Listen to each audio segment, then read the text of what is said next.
everybody, and welcome to another edition of the Single H Show presents Transparenting. My name is Michael Davis, and it is my privilege to share with you on this week's episode of Transparenting. I'm actually commandeering this week's podcast. Single H is ready and on deck. He doesn't need a week off. I just need a week that I can process some of the garbage that I have dealt with over the last few days as a representative of both, a representative of faith, as well as a transparent, as a progressive faith leader, always speaking and advocating for our LGBTQIA plus siblings. And I need to process some stuff that has gone on this week. So please bear with me. I am slightly mumbling over myself, into myself, because I'm building up with some frustration, and this is the only place I can let it out.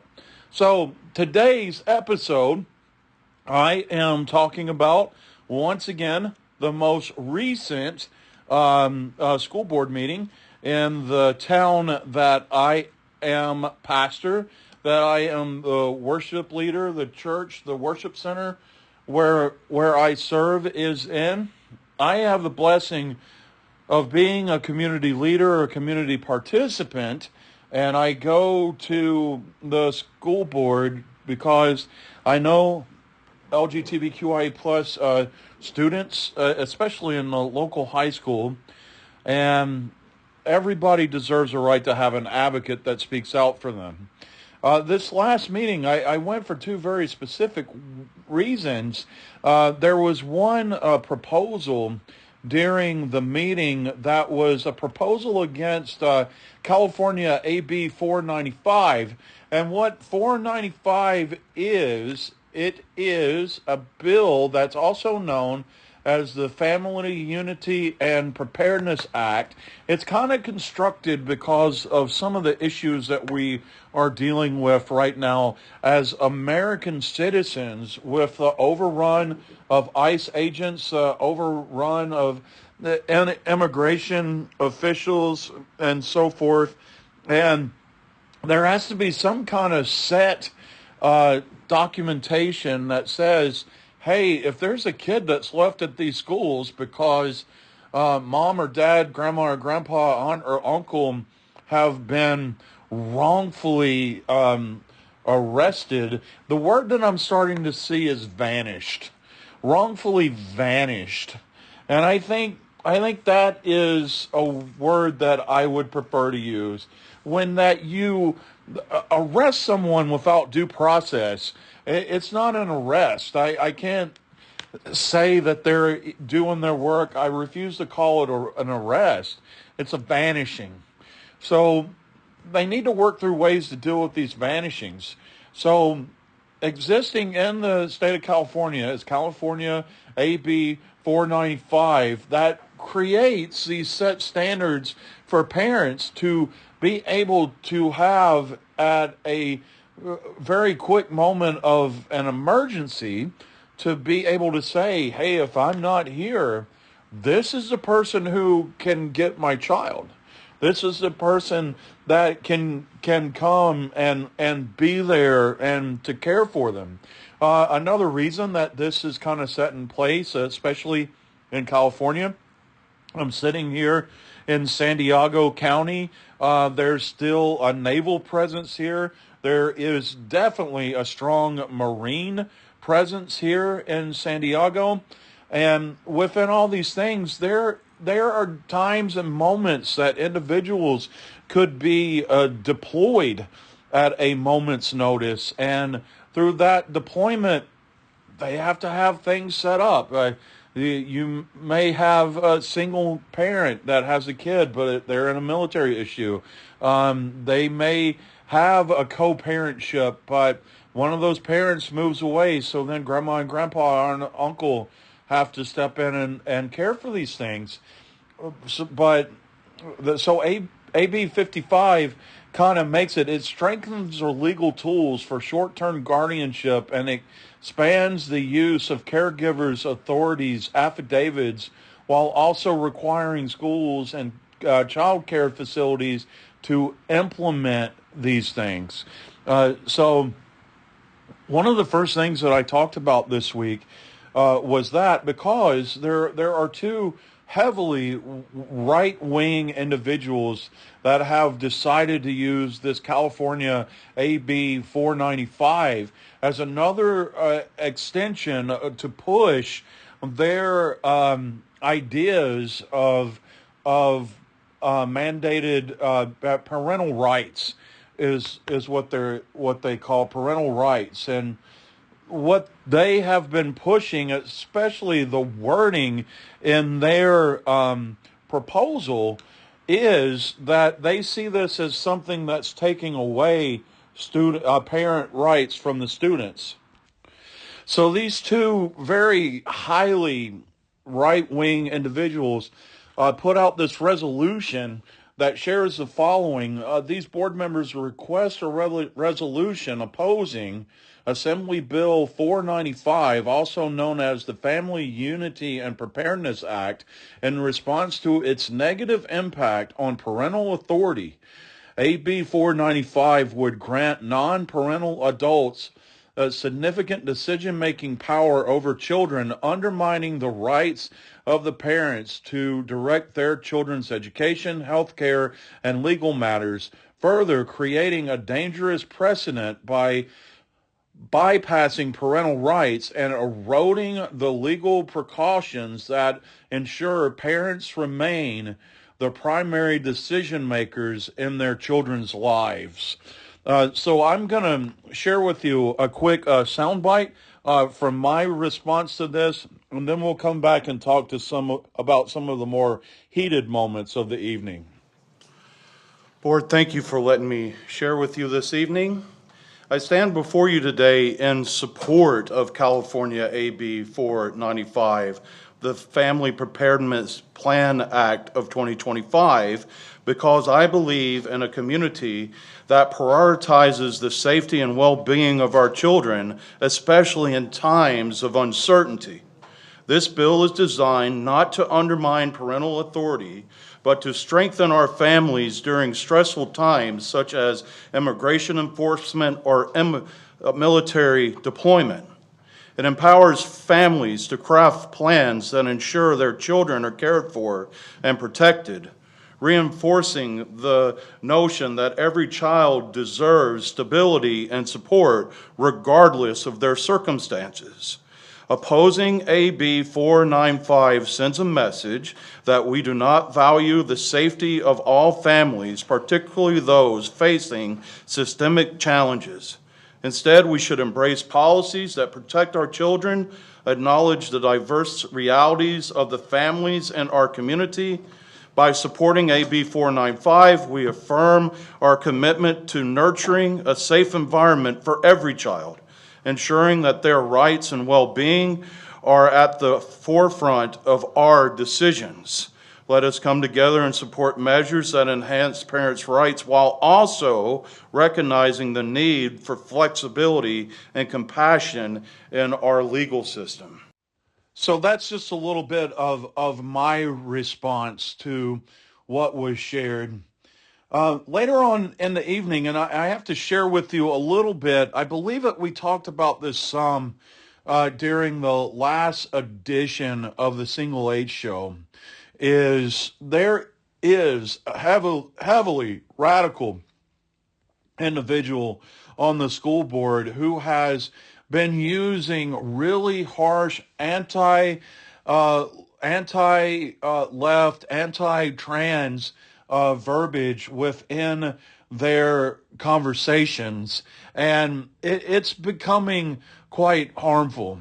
I'm going to play a soundbite for you now that kind of shares something that I kind of grunt through regularly at these school board meetings, because we really do need to step back and away from really harmful language and realize that we need to set our political, even our faith values aside so that we know that we are actually taking care of the individuals who are left under these individuals' responsibilities throughout the day. You know, every parent wants to know that their child is in a safe place, and they want to know that their child is in that safe place, even if someone on the school board doesn't like that a boy wears fingernail paint, or if a girl's wearing a hoodie and jeans, that every child deserves a feeling of being safe on these school campuses. So the first soundbite that I'm going to play for you is this is my reminder every time that you step out of your role as a school board member and push politics or push agendas, you are hurting someone. So I want you to hear this first. Board, thank you for letting me speak with you once again this evening. When I began coming here a year ago, I came with the intentions of sharing a voice for our LGBTQIA plus siblings, being a religious figure speaking for those voices. I wanted to come to these meetings with a different volume and a different focus. Being here at these meetings at different time, hearing faith voices very loud and very confrontational.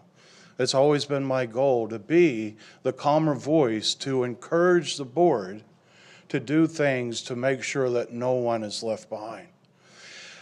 At our last meeting that I saw online, the special called meeting, I saw loud voices become confrontational and reactionary.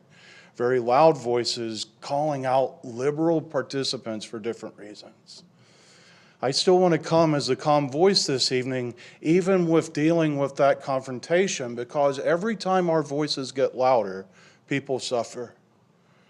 Our LGBTQIA plus siblings suffer. Our transgender kids suffer. This evening we talked about immigrant kids that could lose their parents during the school day. They suffer. There are individuals that need substitute teachers that are paid well and are qualified teachers to be here. Every time our voices get louder, someone suffers. And I want this board to remember that.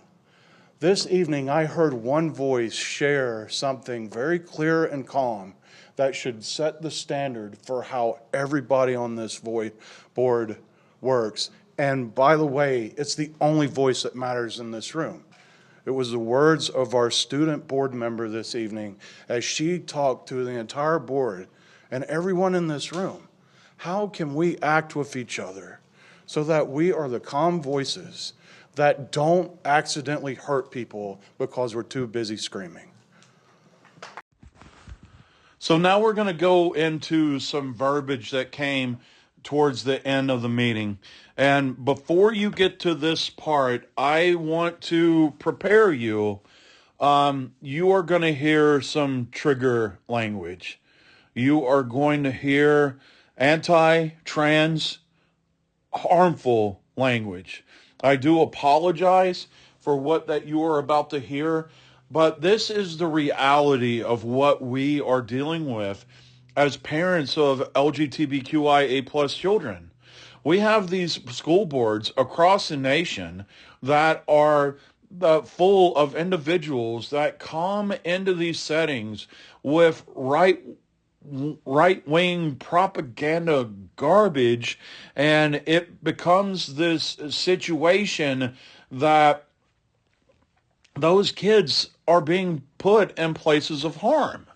So before I get too deep into this, I am going to go ahead and play for you, I may end up playing two videos, two sound bites. One is a sound bite from a special called meeting that this aggressive language started, and then the next soundbite will be where that language progressed to at the meeting of this week. So here are the two sound bites. Please remember, if you're not in the place of dealing with the hurt language, if you're not in the place of kind of festering in anger over anti-LGBTQIA plus, anti-trans language, maybe come back to this podcast on a different day that you're more up to it. I do want to play this for you because it's a reality. I want to play this for you because this hurt language exists. And because this hurt language exists, shows like the Single H Show, shows like the Single H Show presents Transparenting exist because we need to have people out there pumping this language out of and the reality of, hey, these individuals are spewing this hate, but there are people that love you and care for you. So at this time, I'm shifting over to these clips. If you're not up for it today, we love you. We'll catch you next week. But if you're going to stay on, just be aware there is some trigger language. There is anti-trans language in this. You've been warned. That in recent events, somebody died for their beliefs. And it's this negative propaganda that's being spewed. It's like toxicity, and it's already happening in this board meeting. And yes, ma'am, I'm looking right at you. Everybody has freedom of speech. We were elected because of our values, and I'm going to go back right to this. I want men to be men, women to be women, boys to be boys, and girls to be girls. And anything less is coming straight out of a gender dysphoria definition in a DSM-5 manual. I am sick of this, tired of wokeism. That being said, each and every student is safe and protected here at TVUSD.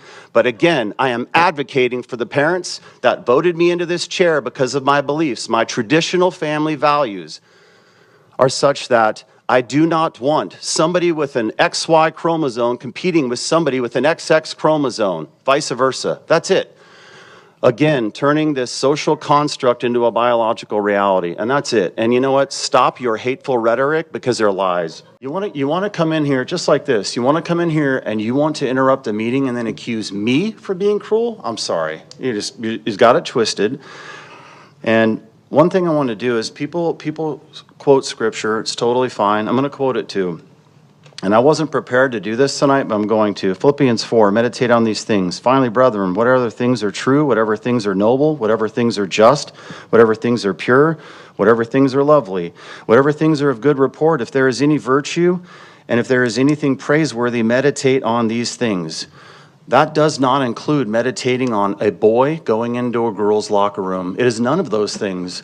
I will literally continue this fight until the day I die, whether I'm here or not. Outside of that, you have Psalms 139:14. God made you fearfully. You are fearfully and wonderfully made, children, all of you, all the students in this community, all the children in this community. God made you that way. And believe it or not, He loves you even more than your parents. I will not stand here and I will be an advocate for your voice, even if your own parents are not.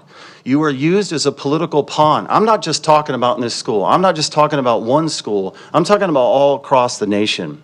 I'm not singling out anybody. And I made it very clear, do not demonize these kids. God made you, Jesus Christ, in His image. He made you a biological boy or a biological girl. And that's exactly how you were made. To resist that is to resist your Creator. And whether the parents or the teachers or even pastors or false teachers spew that nonsense onto you, I rebuke them. Pastors are leading children astray, propagating this bullcrap to where a boy can do this, and it disturbs communities all throughout the United States. It's not just Temecula. It's not just the United States. It's all throughout the world. Wokeism is dying. It is dead. People are sick and tired of it. But what I'm here to do is advocate for you children, even if your parents won't. God loves you. He wants a relationship with you. Literally, and that's the way you were made. So that is what I have dealt with since this past Tuesday night. This is what that I have internally been wrestling with. For those of you that have been following the Single H Show since its birth into this world, you know, my focus has always been the care for our LGBTQIA plus specifically, our transgender siblings that are left under the care and the guidance of these rule makers that openly share this language. I am appalled at this reality that someone would openly say things like this. Now, admittedly, I am the overweight, old age white man in the room.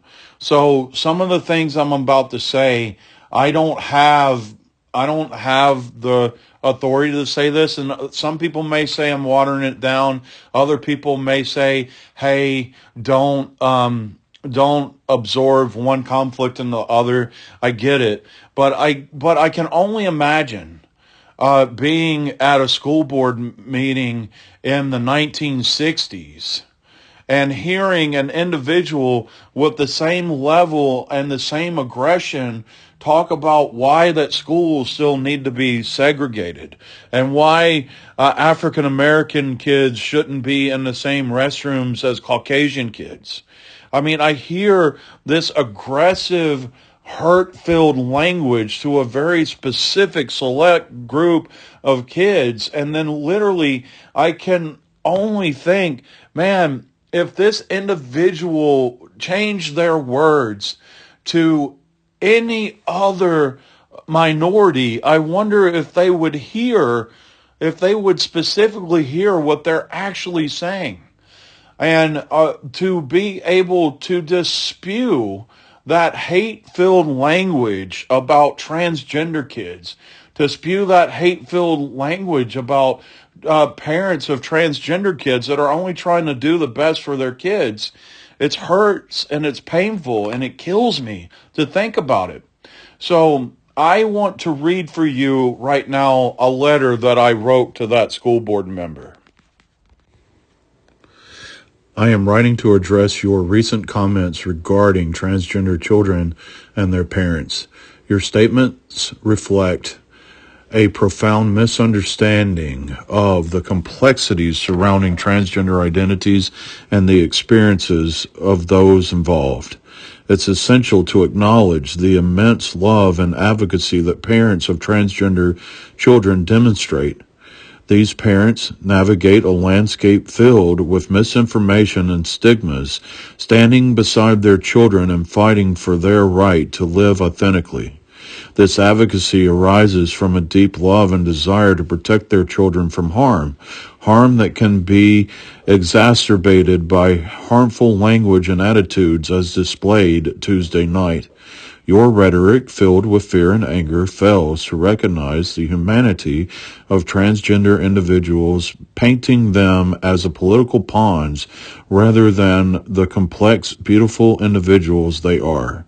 By emphasizing a rigid understanding of gender that excludes many, you alienate transgender children and their families who work tirelessly to ensure their children feel seen, valued, and loved. Using scripture to justify exclusion rather than embracing the diversity of creation is a narrow interpretation that disregards the core message of love and acceptance foundationally found in scriptural teachings. True advocacy for children should be rooted in empathy and understanding, not anger and fear. It is vital to challenge the notion that recognizing and supporting transgender children undermines some inherent truth about identity. Instead, it acknowledges the rich tapestry of human experience and the necessity for all children to feel safe and accepted for who they are. I urge you to listen deeply to the voices of transgender children and their parents. They are not just fighting for acceptance, they are fighting for their lives, dignity, and the right to exist freely in a world that can often be hostile. Advocacy should focus on uplifting these voices and fostering a community where everyone feels loved and supported, regardless of their gender identity. So, with hearing these two sound bites, there is just a lot of hurt our transgender siblings, our LGBTQIA plus kids are dealing with. And I have been asked recently, why am I dedicating so much time to going to school board gatherings? And this is why. These individuals have control over decisions that are made that are should be based on the protection of all kids. But we hear this piss and venom so frequently that it's just not happening. And it's very frustrating. And someone has to be there to advocate for these friends. Now, I will share. I do not mean at all to make it sound like I'm the only person that goes. There is a very uh, heart-filled sign of support for our LGBTQIA plus kids from other trans parents, from parents of LGBTQ plus kids, people showing up just because it's the right thing. That presence is there, but this hurt language just gets louder, and it's scary. I am sharing this because I want you all to think about being more involved. You need to be in places that you're actually hearing what's being said, because there is this journey of hurt that is being spewed that it's painful to hear, but it's more painful to realize the strength that it has to really cause harm to some dear souls, some dear children who are in their journeys of their identity. So I just be aware. If you have friends that go to school board meetings, ask them questions. Get as much information from them as you can. As we move into a November time of elections and so forth, really read, do a deep search on the people that you're going to be voting for, because this narrative is growing, and we need to do anything possible to slow it down. Because at the end of the day, it creates harm for some very dear, dear friends. So thank you for listening to this presentation today. I would like to share with you, Transcendent Media, the Single H Show, will be live on October the 18th in Temecula, California, at Temecula Pride. Come and meet Single H. He's going to be selling some Dungeons and Dragons Pride colored dice, dice packaged in Dungeons and Dragons dice packaged in different colors for the different Pride flags, trans, bisexual, all-inclusive, what have you. But one of the projects that Single H is going to be doing, I'm quite excited for. If you come to Temecula Pride and you go to booth 37 and find the Single H show, you will have the opportunity to be a voice on the Single H show. One of the things that Single H is doing is wants to do some interviews and collect messages to share on the Single H show for all of our siblings on these journeys, on their life affirming journeys of discovery. So if you want to come, if you want to sit down and speak with Single H, if you want to be on the show, I will be there as well. I will be all over the place as one of the organizers of this event, but please come to Temecula United Methodist Church on October the 18th from 11 to 6 p.m. and be a part of this excitement of celebrating Pride. Also, don't forget that we have a sticker shop, the Single H Show sticker shop on Redbubble, go to our Transcendent Media Instagram page. Go to the link for the Redbubble page, and you can also be a part of helping fund these efforts. And also, I missed our advertisers, so the coffee shop, the man who hated musicals coffee shop, and Rolling Greens Golf and Cemetery. We apologize for not doing your spots today. But that was the Single H Show presents Trans Parenting. My name is Michael Davis. Everyone have a great week.